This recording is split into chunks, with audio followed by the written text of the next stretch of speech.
Le peuple ivoirien souffre après 3 mandats d'Alassane Ouattara, et il envisage un 4e mandat en 2025.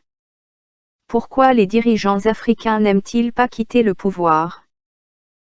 En 2025, la Côte d'Ivoire risque de revivre un scénario déjà trop connu sur le continent africain, un président en fin de mandat, mais pas prêt à passer le relais. Alassane Dramane Ouattara, après 3 mandats à la tête du pays, envisagerait un 4e. Une décision qui divise, qui inquiète, et qui ravive les blessures du passé. Mais pourquoi donc les dirigeants africains ont tant de mal à quitter le pouvoir?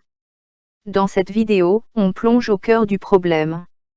Préparez-vous, car ce que vous allez entendre pourrait bien vous choquer.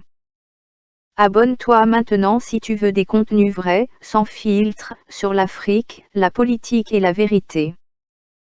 Rappel des faits. Alassane Ouattara arrive au pouvoir en 2011, après une crise post-électorale sanglante. À l'époque, c'était l'espoir d'un renouveau pour la Côte d'Ivoire. Il promet la stabilité, la relance économique, et surtout, le respect des institutions. En 2015, il est réélu. Puis en 2020, malgré la Constitution qui limite à 2 mandats, il brigue un 3e mandat en se basant sur un changement constitutionnel controversé. Résultat, des tensions, des morts, et une opposition affaiblie. Aujourd'hui, à quelques mois de la présidentielle de 2025, des voix s'élèvent, Ouattara ne veut pas partir. Des rumeurs, des manœuvres, des préparations silencieuses pour un 4e mandat. J'ai décidé d'être candidat à l'élection présidentielle du 25 octobre 2025. Mais à quel prix? La situation du peuple ivoirien. Pendant que les élites politiques manœuvrent pour rester en place, le peuple, lui, souffre. Le coût de la vie a explosé. Le chômage des jeunes reste alarmant. L'éducation et la santé sont en crise. L'opposition est muselée, les médias sont sous pression. La stabilité promise est devenue une forme de silence imposé. Le développement économique ne profite pas à la majorité. Les inégalités grandissent. Et surtout, une fatigue démocratique s'installe. Le peuple ne croit plus aux urnes, encore moins aux promesses. Il se sent trahi, abandonné. Pourquoi les dirigeants africains ne veulent pas quitter le pouvoir? Mais posons-nous la vraie question, pourquoi tant de présidents africains s'accrochent-ils au pouvoir? Voici 5 raisons principales. La peur des poursuites judiciaires. Quitter le pouvoir, c'est souvent s'exposer à la justice pour corruption, crimes ou détournements. Le pouvoir comme une addiction.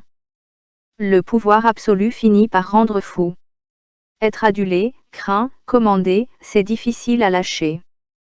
Le clan familial et les intérêts économiques.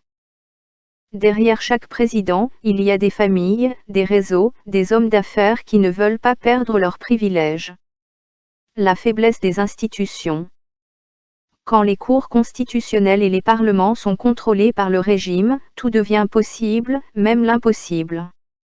Le soutien extérieur. Certaines puissances étrangères préfèrent des présidents prévisibles, même antidémocratiques, tant que leurs intérêts sont protégés. Les conséquences sur le continent. Quand un dirigeant s'accroche au pouvoir, ce n'est jamais sans conséquences. Voici ce qui se passe en général. La polarisation de la société. La montée de la contestation violente. Le désespoir chez les jeunes.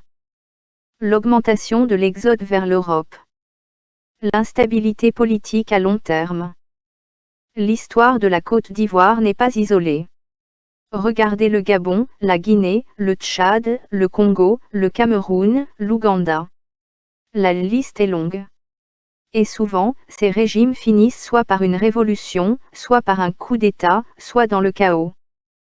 Que peut faire le peuple? Face à cette réalité, le peuple a un rôle crucial. Rester éveillé politiquement. S'organiser en mouvement pacifique. Exiger des institutions fortes et indépendantes. soutenir une nouvelle génération de leaders honnêtes. Mais surtout, refuser la manipulation ethnique, religieuse. Miroir pour toute l'Afrique. Si on laisse faire aujourd'hui, d'autres suivront demain. L'Afrique mérite mieux. Elle mérite des leaders visionnaires, honnêtes et prêts à passer le relais. Il est temps d'éduquer, de résister et de reconstruire. Si toi aussi tu veux une Afrique libre et forte, abonne-toi à cette chaîne. Commente ton avis en dessous. Est-ce qu'un 4e mandat est justifiable? Que penses-tu de la situation en Côte d'Ivoire? On veut t'entendre. À très bientôt pour une nouvelle vidéo vérité sur notre Afrique.